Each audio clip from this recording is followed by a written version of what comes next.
and welcome to another episode on Living on Blockchain. Today we are speaking to Shrikar. He is working with GoSats, which is a Bitcoin rewards app. So basically you get a few sats every time you kind of shop online, and who doesn't like free Bitcoin, right? So they're on a mission to make mass adoption for Bitcoin happen in India. He is also running Blockmanity. It was a real fun conversation where we touched upon a lot of topics, and I hope you can find some insights with this particular conversation. So let's deep dive right in. Hi, Shikar. How are you? Hi, Tarusha. I'm doing great. How are you? I'm doing well. Thank you so much for taking out the time to speak to me today. For our listeners, could you tell us a little about your background and how you got into the blockchain space? Absolutely. First of all, thank you so much for having me. And I love the name of your show, Living on Blockchain. And okay, so a little bit about my background. I actually started out my career in the crypto space. Heard about Bitcoin in around 2017, around April, May, and I went to a meetup, and it sounded very interesting. It sounded Hmm. like crazy. It sounded out of the world. Sounded like something that's going to be thrilling, and that's what I was looking for at that time. Like I was just an engineering student, and I had no idea what to do with my life, and I was looking to get into something really, as cliche as it sounds, something that could change the course of humanity. Right. And yeah, it took me a while to understand the whole Bitcoin rabbit hole, the crypto movement, and how it's going to have an impact. And so yeah, I started the crypto blog called as Blockmanity at around Right. 2018, early 2018, and it went pretty well. We got a bunch of traffic, and we went viral on Reddit, and it really went well. So after that, I worked with a bunch of crypto projects here and there. And now, currently, from the past around 6, 7 months, I've been working on GoSats, which is a Right. Bitcoin rewards app. Pretty exciting. So we are building a Bitcoin rewards app for the Indian market, and basically where users get to shop, do their casual shopping, and turn it into passive investing. They do that by shopping through us, and we give them free Bitcoin rewards. That's what we're working on right now. Yeah, so that is like super exciting. I think, I think Lolly does something similar, for abroad for USD, etc. And I was using Lolly earlier, but, Lolly has basically limited partnerships with Indian counterparts, right? So it's fabulous what you're doing. I think, it's a very cool and sneaky way of making sure that, you are kind of investing also in Yeah. Bitcoin and getting rewarded for your, casual shopping. So I think it's brilliant. When do you think, when do you have the iOS app that is going to be launched? I think it's just on Android, right? Yep. So right now it's on Android. iOS pretty soon, like very very soon, in a week or so. I'm So really, really looking forward to that because then I'll have it on my phone. And I usually use my Android phone as secondary. So then, I end up shopping via this, the Apple phone. And I always think about your app and how it would help me, sort of sure that I'm regularly putting in money when I'm shopping. It would feel better, right? Not just spending money and like kind of investing as well at the same time. yeah, absolutely, absolutely. That's the goal. Lovely. So could you tell me a little about, what is the vision for GoSats? Like, how do you see it growing further? All right. So the way we got started with this is basically, we thought we hear this term all the time, right? Mass adoption of cryptocurrencies, mass adoption of Bitcoin. What does it Yeah. actually mean, right? Does it Right. mean that people are going to put all their savings into Bitcoin? Or does it mean investing? Like, I don't think so. I don't think you can get, hundreds of millions and billions of Indians into the cryptocurrency movement if you just position it as investing, right? Because as we Right. know in India, around, I think, total investors are around 50 million, if I'm not wrong, Right. and that's a small percentage of the population, right? And Yeah. so we think, how can we, actually make mass adoption happen in India? And the way the way to make it happen, as may sound a bit absurd, but it's putting free Bitcoin into people's hands, right? That's the Yeah. way that you can actually make mass adoption happen. So how can you do that? So there are brands in India, right? There are all the brands, and what do they want? They want sales. And so Yeah. if you give them customers, if you give them Mm. sales, they're willing to pay percentage of it as a commission. Right. It's already existing. It's called affiliate marketing. And so, why not take that commission and give it to the user in the form of Bitcoin, which is the best performing asset in the last decade, right?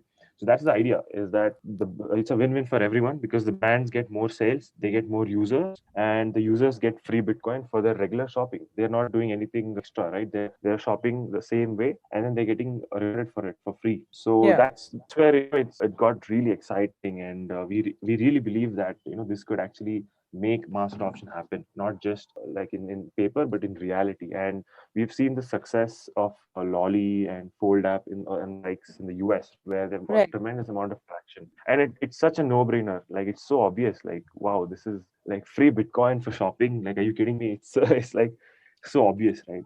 Yeah. And so, yeah, the vision of GoSats is to become the default wallet for Bitcoin in India, right? That's the vision, Right. is and to make mass adoption happen. Yeah, no, I think that's like an ideal vision that all of us kind of hold, that, mass adoption come fast, because people who are already in it, they kind of see how this is better, like, the crypto side of things and decentralization, and how the traditional monetary system is obsolete right now and it's kind of fleecing the users.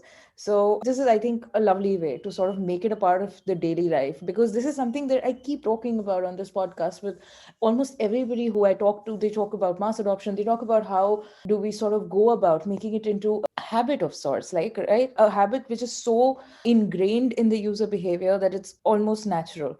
And I think, obviously your app is like tremendous way of making that happen, so more power to you guys, really. So when did you guys like start with the app, and what kind of traction have you seen? Yeah, so we launched our public beta about a couple of months back, Right. and we have around over 2,500 users as of now, and we've seen good Wow. traction. People are loving it, and yeah, we can't wait to launch the production release and get it rolling. So yeah, so that's been, and we have around 25 brands as of now, and we already have over more than 100 brands on our portfolio, and we are gonna release them one by one soon, very soon. Wow. We're gonna have Uber, we're gonna have Starbucks, we're gonna have all these amazing brands where people use it every day, right? That's, as you said, you were spot on that. How can we make crypto a part of everyday usage, right? Right. And it's not be just that you invest sometime and then you forget about it and then come back a year later or something like that. That's not engaging, right? That's not how you go about it. And but this shopping, everyone uses cabs, everyone orders food, everyone shops, and you do it almost like every week, every day, right? Right. And so yeah, that's the goal, is to get Bitcoin into people's hands with their everyday usage. Yeah, no, I think this is a tremendous step. And, as I said already, I think I'm a big, big fan of what you're doing and the idea and the way you guys are executing it, the way you're saying that, kind of putting together all of these brands. These are brands that everybody kind of in tier one cities, at least, they use every day, they interact with them every day. And this will obviously, increase the traction in terms of people who at least come to know of crypto and how Bitcoin can be like an asset. So, yeah, absolutely good work there. But I'm a little curious about one thing. Have you seen traction from people who are perhaps not crypto users as well? Or has it been primarily from the crypto community that you've seen like a lot of, usage coming in? Yeah, so initially, obviously, we're targeting the crypto audience because it's low hanging Hmm. fruit, right? It's very Of easy course. sell, right? You go Yeah. and tell them you get free Bitcoin for your shopping. They're like, of course, where do I sign up, right? So Right. that's what Yeah. we're targeting right now. Hmm. And we do have a few users who are non-crypto users, right? So I'll tell you like two stories, if that's okay. Yeah. So Yeah. one Absolutely. is about a student. He's in school and Hmm. he was aware of Bitcoin, right? But obviously he doesn't have the money to invest in Bitcoin. He just knew about it and he got to know about GoSats. And then he now what he has done is he's basically gotten all of his families, all of his sisters, from his mother, dad, all of their shopping through GoSats app, right? And then he's stacking Bitcoin in the process. So for them, it's like whatever, right? They just want to shop. They don't care about all this. But he does want Bitcoin. So it's like he's getting his family members to shop, then he's stacking Bitcoin in the process, and Wow. that is something amazing. Like that blew my That's mind. like Like long. wow. That's like long-term thinking, right? He's stacking Yeah, stats, and absolutely. yeah, and his family doesn't probably like have the clearest view of it. But that is actually a very good anecdote, because if every even if a one member in a family kind of starts dealing or interacting with crypto in some way, the rest of the members of that particular family at least become kind of aware. And then, because this space is so dynamic and there is so much to learn, that you kind of can't help that the learning will come, that hyper growth of learning will come. And I think that is like brilliant, like get catching them when they are young. So obviously you will Yeah, have a lot absolutely. of use that. So brilliant, nice. As Pomp says, it's a virus that can't be Right. stopped. It keeps spreading. Yeah. Absolutely, absolutely. Yeah, we've known too much about viruses now in the past 1 year or so. Yeah, Yeah, probably we should change it to something else. Virus is no yeah. longer a cool word. Yeah, it's not, na. So it's just it was Yeah. never a cool word, but at least and now we've Yeah. really understood, like a little virus, how kind of havoc that it can sort of create all around the world. So, now Yeah. talking about the virus, did you see any change in user behavior during this COVID time and during the lockdown? I mean, we launched a couple of months back. Right. So yeah, we've launched in the midst of the COVID times. Yeah. So yeah, people are shopping online more and more.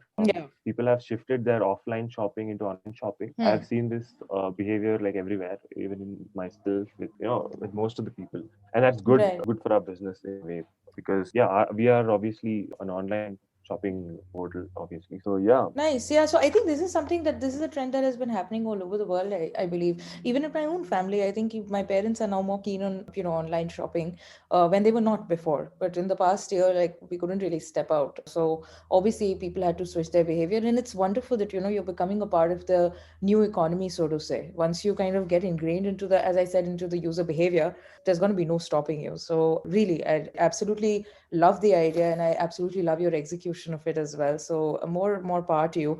I would suggest, perhaps getting in, like, I don't know if you have it already, but maybe like getting a Chrome extension in place as well, because a lot of people like use their laptop and computers to sort of shop online, at least my parents do.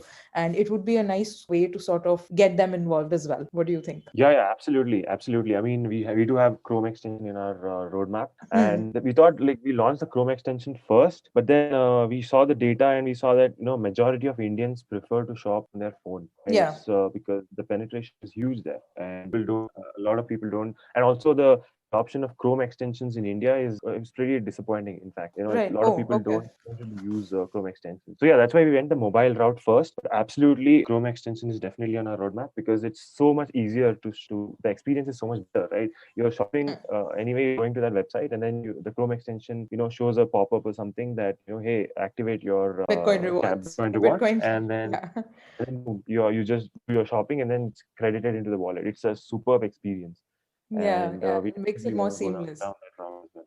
Yeah, yeah. Lovely, lovely. So right now you're more India focused. Do you have plans to go global as well, or are you going to concentrate for India or now? Yeah, for now, definitely we want to focus on the Indian market, Hmm. and then maybe we'll think about expansion plans in the long term for sure. Excellent. So, that now talking about India, it kind of comes back to the same question of policy. So, what is your take on policy, creation or potential policy creation in India vis-a-vis crypto? Oh yeah, that's a hot topic. Yeah. So yeah, policy wise, I mean, if it's a trend, right? Like I've been reading about other technologies as well in India. The thing about India is that technology takes forever to get like it's like a boulder. Like if you think about it as a boulder that's going uphill, right? It takes Yeah. forever for the boulder to go from bottom to the top of the hill, and it's pretty slow in India. You look at desktop adoption, if you look at mobile adoption, if you look at internet, if you look at any of the technology trends, right? India is Hmm. always late. It lags behind. But when it catches on, when the infrastructure is built, when the regulators understand that, okay, this is something that makes sense, when everything is cleared, when the companies actually come, the innovators come, oh my God, it's like tsunami, right? It's like unstoppable. If you look at an internet usage, right? Indians dominate the internet today, and still like millions of Indians are yet to join the internet, and look at UPI. UPI surpassed all the usage. UPI literally Right. surpassed debit card, credit card, and mobile wallets or net banking. Or more than that, UPI has been getting more traction, and it's been Right. just what 2 3 years since it was launched. Look at any of the trends, right? And that's a very positive feeling because it does take a lot of time, but once it hits, it's like unstoppable. It's like the adoption Yeah. is insane. Yeah, And it's I think with, primarily. with crypto, Yeah. yeah, I'm yeah, sorry, sure. there's a lag. Please go ahead. There's a lag. Please go ahead. Yeah, so I think the similar trend is going to happen with crypto, where I think the regulators are a bit skeptical about it, and they are, they don't understand fully the impact of it, I feel.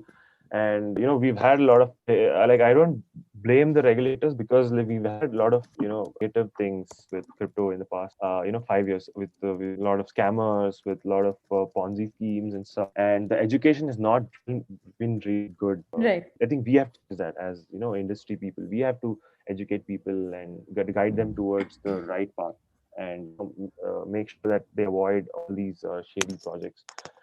With that, I think I'm very positive on the outlook. If you look at the after the Supreme Court hearing in last year, I think it's been phenomenal. Like a lot of projects have been coming in, a lot of funding has been flowing in, a lot of people are very positive, and I think that's going to continue. I don't see it stopping anytime soon. So yeah, I think it's going to be positive for the next decade. Yeah, absolutely. I think, that is something I always feel a little unsure because in India, we tend to have a little bit of a knee-jerk reaction at times. But yeah, I also feel overall on a very macro level, I feel that I have a positive sentiment around the policy that, potentially might come up, considering the kind of numbers, right? Like India has in terms of people who fall in the young bracket.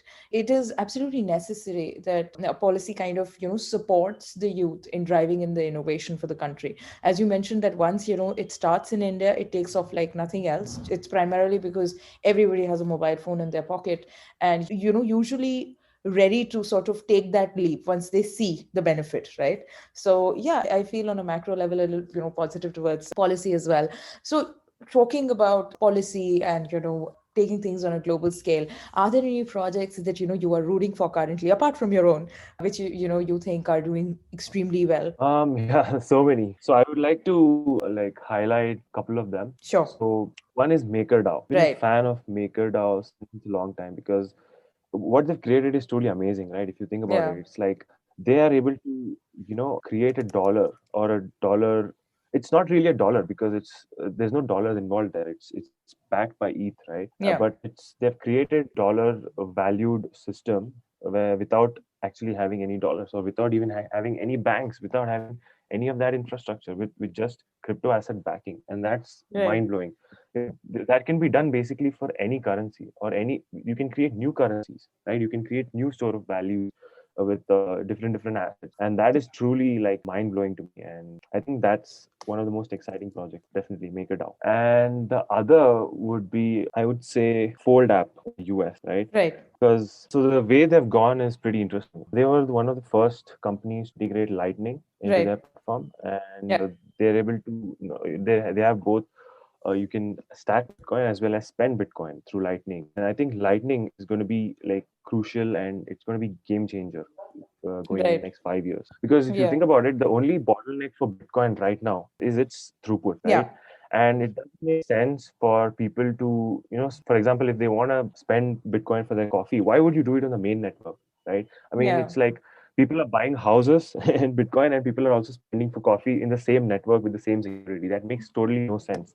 Right. And so it Yeah. only makes sense that we go on layer two, layer three, and then build that out for high output, and then keep the layer one for high security, high value transactions. And that's the, I think, the evolution that of Bitcoin that's going to happen. And Lightning and the startups that are going to work on Lightning and integrate Lightning are going to be game changers. That's going to make Bitcoin a medium of exchange. Right now, we are in the store of value phase, right? The three Hmm. phases of money, which is famously talked about, which is store of value, medium of exchange, and sorry, yeah, sorry, store of value, medium of exchange, and unit of account, right?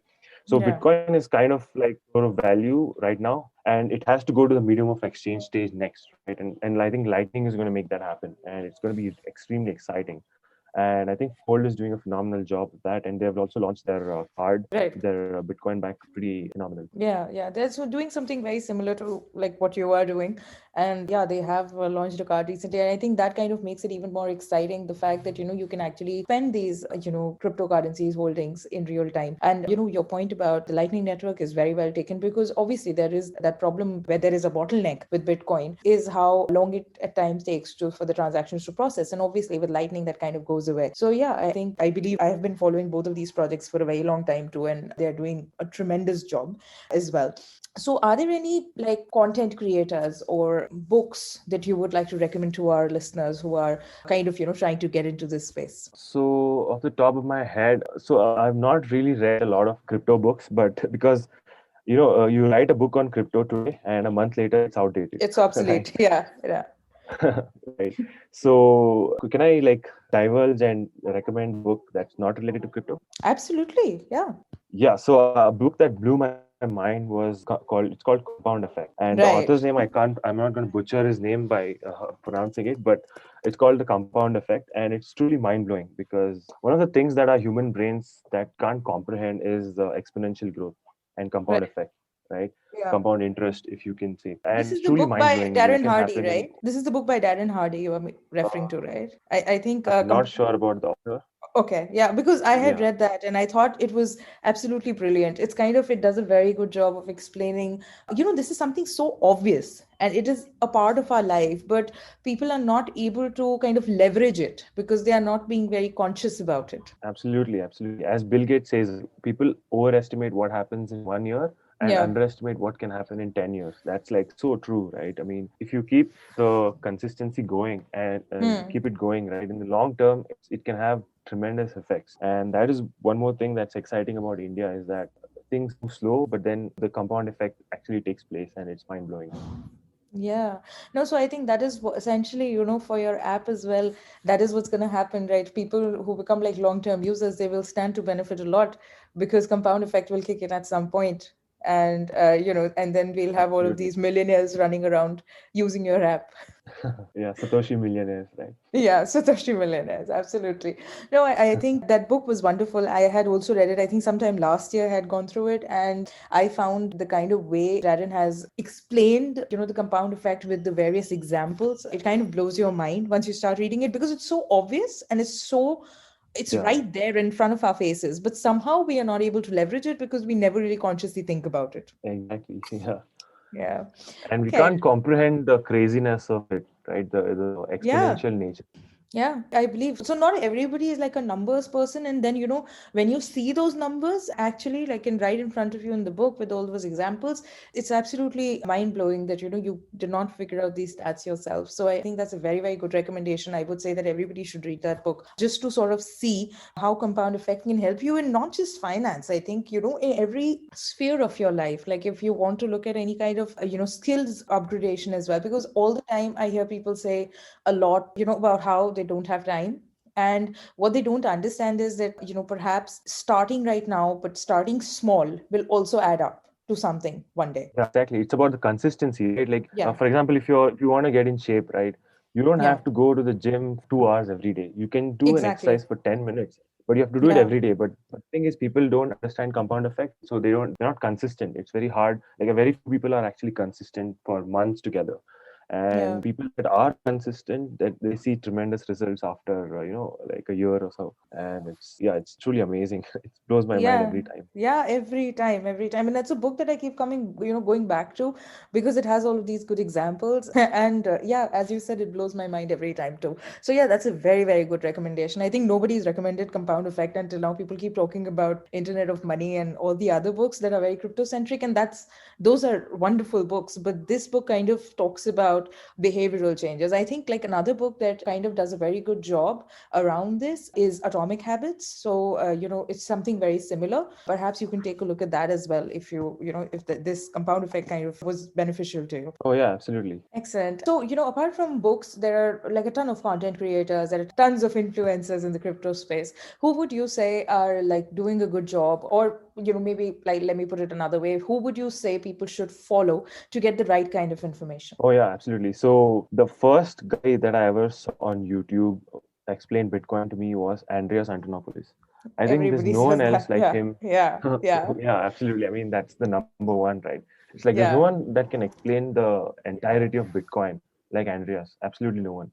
And he does a phenomenal job. And I think everyone should definitely follow Andreas and watch Yeah. his videos. They are Yeah. really good. And one more would be that I follow is Pomp. I'm a Right. fan of Pomp. He puts out amazing content and sometimes says these crazy, outrageous things. But I think He that's makes kind of it good. work. We Yeah, and want, he yeah, he yeah. makes it work also, Somehow right? Yeah. it works out. Yeah, we need contrarians, right? We should not Yeah. have people who think the same, and we need different opinions, and we never know what's going to happen in the future. And so I think Pomp is a great recommendation. So Yeah, yeah. those are two very good examples. I think Andrews Antonopoulos, his content is available in every form, right? It's there in the form of audiobooks, in physical books, in form of videos. So however you like kind of consuming content, it's there and you should take a look there. And obviously Pomp is crazy, but he's fun and he's knowledgeable. And it's a lot of fun to like see what he comes up with. And what you mentioned here, I think this is very important. And I think people kind of lose track of this over the years, that it's important to interact with contrarians as well, right? You can't have people who are always thinking alike, kind of, and just interacting and consuming their content, because how would you grow then? right? Absolutely. Yeah. Lovely. So, this is this has been a very insightful chat. So, if you had to give like financial advice, which, I am sure that it'll come with a disclaimer, but if you had to sort of give out financial advice to somebody who is starting off or who wants to see how can diversify his portfolio, what would be the top 5 projects you would say they should definitely have in their portfolio? Oh man. So I would give financial advice. And Yeah. if you're starting out, definitely start off with Bitcoin. And of course, the cliche advice is don't put in more money than you can lose. I think the best way for people to get educated is actually have some Bitcoin, have some skin in the game, right? When Right. people Yeah. don't have skin in the game, that's when they don't understand the depth of it. And I think people should invest whatever, like, or just stacks with projects like GoSats for free, right? Yeah. And like get some Bitcoin, like some Bitcoin, it doesn't matter, and then it will give you the incentive to look into it and understand what's happening really, and and it'll increase your belief in Bitcoin or disbelief, whichever, right? And Yeah. I think that's the first step that everyone should take. And obviously I'm a fan of Ethereum. Yeah. Definitely they're doing fantastic stuff, but I don't think ETH is money. I don't fall into that narrative. I think the best statement that I've come across BTC and ETH, right? The wars that go through is Yeah. the Bitcoin network exists to support BTC, and Right. the ETH token exists to power the Ethereum network. Like what that means is basically that the product in Bitcoin is the 21 million BTC token. This is the product of the Bitcoin network. This is the main product. The Bitcoin network exists to support this system, right? Right. And for ETH, the product is the Ethereum network itself, where people are Yeah. building on top of it, people are building DeFi on top of it, people are using smart contracts. The product is the network itself, and Yeah. ETH token exists to support that network, for that network to exist, right? So I think Yeah. that's the best liner that I've come across, and that makes a lot of sense to me. And Yeah. if you look at it, it's very clear, right? It becomes very clear as to how you should invest and all that. And after that, it's up to people how they can diversify their portfolio. Right. So another, like, of course, I mentioned MakerDAO, but I think Yeah. another very impressive and very important infrastructure is Cosmos, which Right. is the inter-blockchain protocol, and Right. that's so obvious. Like, of Yeah. course, we're gonna have tons of blockchain, and of course, they need to communicate with each other. And of course, we can't do it directly because all these infrastructures are built differently. We need a middleman who is centralized, who does Right. not take away the value proposition of all these blockchains, and that is, I think, Cosmos is doing a fantastic job. So yeah, that was, I think, four, right, including Microda. That Yeah. was four, and fifth one that I'm most excited about is Filecoin IPFS. I think that's like Right. really exciting. I mean, of course, if you're building the Web3 stack, then storage is crucial, of the most critical aspect of it. And Yeah. and it's very ironic and funny, right? When these so-called quote unquote decentralized projects run on AWS and they run on centralized storage solutions, it's like, what's the point, right? What's the Right. point of building a decentralized solution on a centralized storage where that's the central point of failure, right? Yeah. And it only makes sense that we have an IPFS where the storage also is uncensorable and it's Yeah. decentralized, and it has a similar architecture that the decentralized networks are built upon. And I think Filecoin is the best project that I've seen there. So yeah, those are the 5 projects that I'm most excited about.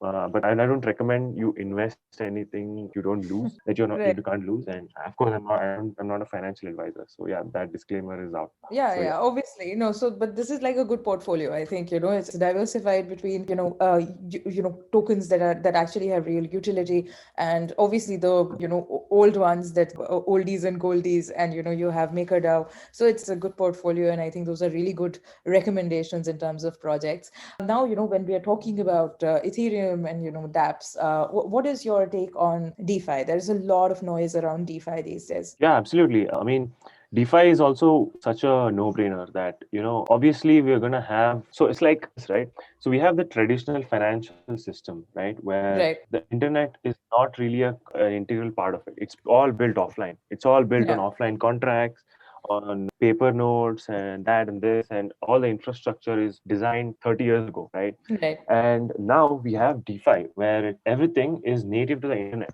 And Yeah. so, and there's no concept of countries here, right? Because there's no concept of countries on the internet, because the internet is the same everywhere, right? And Yeah. DeFi is like that. It's built on the internet. And so there's no concept of countries or arbitrary rules that apply to one jurisdiction and don't apply to other jurisdictions. And I think that's a natural evolution that, is going to go forward. And it's going to reach a point. Right now, I think DeFi is still not big enough for the regulators to really worry about it. But I think it's going to reach again the same point, and this is just true for Bitcoin as well, where there's a conflict between the open financial system, which is DeFi, Hmm. and the traditional financial system. And I really don't know what's going to be the result of that. I think it makes sense that open financial systems will succeed, and it Right. is obviously better in so many ways because you don't have the inefficiencies and the arbitrary rules and all the lot of inefficiencies that have been there in the traditional system. You don't have it in DeFi, but also there's a lot of infrastructure, a lot of thinking that has to go, and a lot of evolution that has to happen in DeFi as well.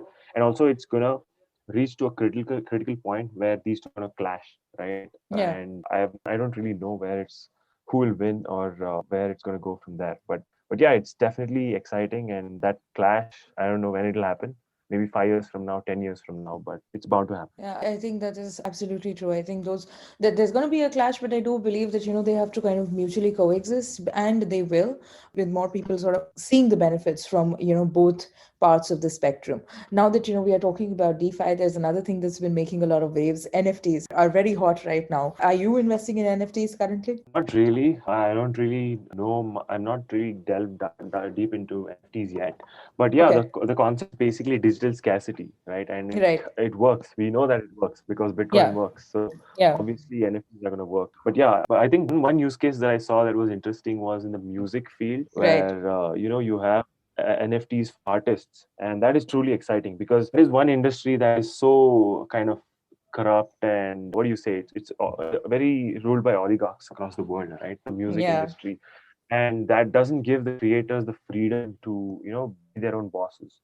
And I think yeah. with NFTs that can really have a huge impact on creative freedoms and give the creators their own freedom to reach some audience, have their own distribution, have their own system where even their audience get to benefit with them, and it's a beautiful system. I think NFTs in the music industry makes a lot of sense. Yeah, I think you've made a good point there. NFTs in music industry or anything that is artwork and all of that, it really is a very exciting space. And obviously, there's a lot of noise around it. I think it's rightly so. I think now people are discovering how NFTs can be sort of useful and put to use. There are use case scenarios in virtually so many sectors. So yeah, it's a very exciting space to be. So yeah, this has been like a really really exciting and a very insightful conversation. I think I've got to know you a little better more, and that kind of brings me to the last question that I usually put forth to all the people who come on the show. What would be your two suggestions for somebody to start living on blockchain? Somebody who's like peering in from the outside and wants to get into this space but feels a little intimidated. What would be your suggestion? So my suggestion, obviously, first would be to understand Bitcoin. Hmm. Get a hold of some Bitcoins and Hmm.